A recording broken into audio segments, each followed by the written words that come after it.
একটা দোয়া আজকে শিখে যাব, যেটা করলেই আপনি জান্নাতি হয়ে যাবেন। একটা দোয়া, কয়টা? একটা দোয়া, সব নবীরা করতেন। একটা দোয়া, সব নবীরা মাপ চাইতেন কার কাছে?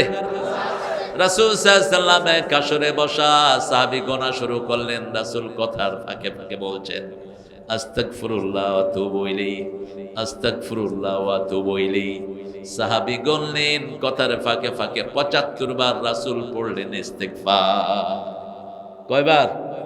৭৫ বার। আরেকবার আবু হুরায়রা বলছেন, রাসূল সাল্লাল্লাহু আলাইহি ওয়াসাল্লাম বসেছেন আসরে, কথাও শুনছেন আর মুখে বলছেন আস্তাগফিরুল্লাহ, আস্তাগফিরুল্লাহ। ১০০ বার তিনি পড়লেন আস্তাগফিরুল্লাহ, আস্তাগফিরুল্লাহ। রাসূল বলছেন, যে যার মুখে এই দোয়াটা বেশি থাকবে, কিয়ামতের ময়দানে তার জন্য সুসংবাদ হয়ে যাবে। মাপ চাইলে পৃথিবীর সবাই ভালোবাসে, ঠিক না ঠিক? কি চাইতে হবে? মাপ চাইতে হবে। কার কাছে? আল্লাহর কাছে। আইইউবি মিডিয়া, অপসংস্কৃতি মুক্ত আধুনিক ভিডিও সেন্টার।